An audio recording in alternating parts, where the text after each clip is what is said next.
Good afternoon. My name is Father Rayappa. I'm in the Kattupudi village near Vellore, South India.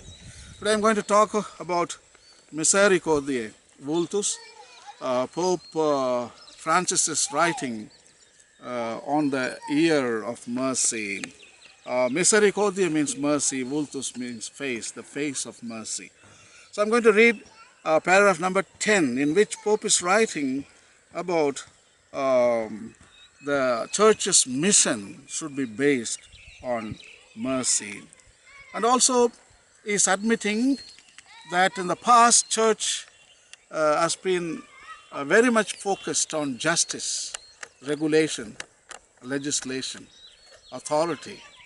So that is a very, very beautiful writing in humility. He is admitting the wrong path church took for the past 2000 years, and the outcome of that is not comforting, and there were so many disasters. The best is crusades, fighting between Islam and Christianity, almost 10 crusades from 10th century to all the way to the 12th century. Even now it continues in some countries. So because we were focusing ourselves not on mercy. If the mercy was employed in the beginning, I think crusades would have never happened, and inquisition in the Middle Ages would have never happened. Pogroms, burning at stake, excommunications, forced conversions, colonization, slavery, First World War, Second World War, globalization, poaching, deforestation, plunder of natural resources, dominion.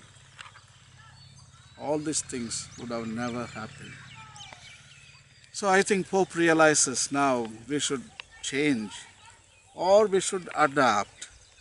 Church started in the early times of practicing mercy.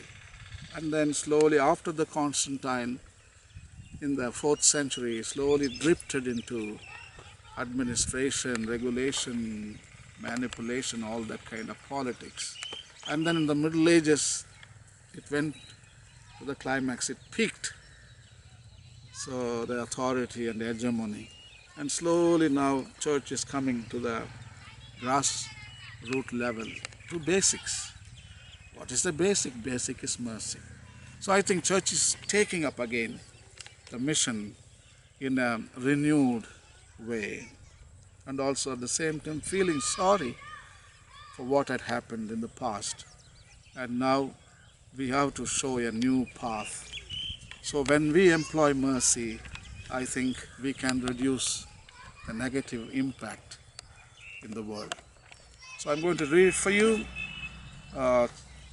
article or paragraph number 10 from Misericordiae Vultus, a document written by Pope Francis in 2016. Paragraph 10. Pope Francis writes as follows: mercy is the very foundation of the church's life. All of her pastoral activities should be caught up in the tenderness she makes present to believers. Nothing in her preaching and in her witness to the world can be lacking in mercy. The church's very credibility is seen in how she shows merciful and compassionate love. The church has an endless desire to show mercy. Perhaps we have long since forgotten how to show and live the way of mercy. The temptation, on the one hand, to focus exclusively on justice made us forget that this is the first, albeit necessary and indispensable step. But the church needs to go beyond and strive for a higher and more important goal. On the other hand, sad to say, we must admit that the practice of mercy is waning in the wider culture. In some cases, the word seems to have dropped out of use. However, without a witness to mercy, life becomes fruitless and sterile, as if sequestered in a barren desert. The time has come for the church to take up the joyful call to mercy once more. It is time to return to the basics and to bear the weaknesses and struggles of our brothers and sisters.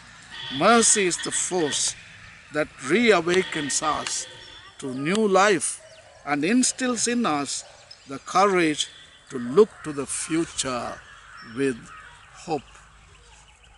Mercy can do miracles. Mercy can move mountains. Pope recently in his encyclical, for example, Evangelii Gaudium Lumen Fidei Laudato Si, in all these documents he uses one word very often: tenderness. That is the word. Tenderness. The word is so beautiful. Tender means a merciful look, a merciful attitude towards others. So this word is very dear to Pope Francis. So as we started the year of mercy, I think we should be convinced that we are capable of mercy. That is the first point. We are capable of tenderness.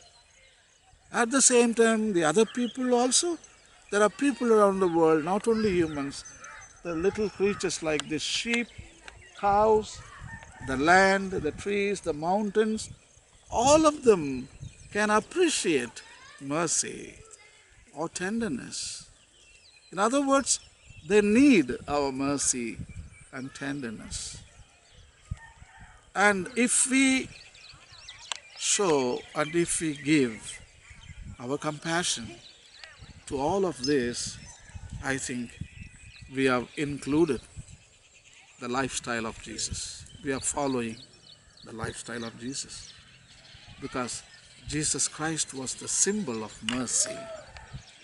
The whole actions, the salvation and the redemption stories, they all speak of mercy and the compassion of our God. So we are capable of mercy because God has created in His own image. So if we are created in His own image, I think we have the reflection of God's character within ourselves. I think the new age, the future, is going to be built on compassion and mercy, in which every life has its own place, and we can shun the violence from the world. Actually, in Hinduism, especially Jainism, they use a word called ahimsa. Ahimsa means non-violence. In other words, display of mercy and compassion. So this is a Jubilee year of mercy 2016. In Indian context, I would like to call it Jubilee year of ahimsa 2016. This word was so dear to Mahatma Gandhi, and he envisioned that India should be built on mercy and compassion.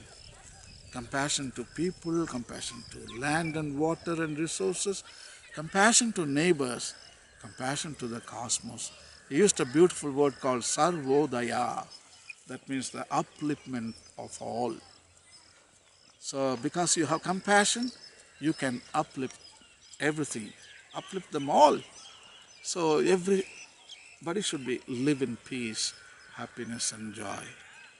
So I think this year is the greatest gift given by God, especially Pope Francis, so wonderful. And he at last, it took Pope Francis to realize what's going on, the going on in the world at this present moment of time. I think this time we have to make a big difference. Otherwise we have gone too far, staggering. We became stragglers, but now we return to the path. I think Pope Francis is leading the way. I think let us follow and let us celebrate the year of mercy or the year of ahimsa with enthusiasm and with love and concern and tenderness. So Misericordiae Vultus, written by Pope Francis, paragraph number 10. Please read it, and happy reading. And thank you, and God bless.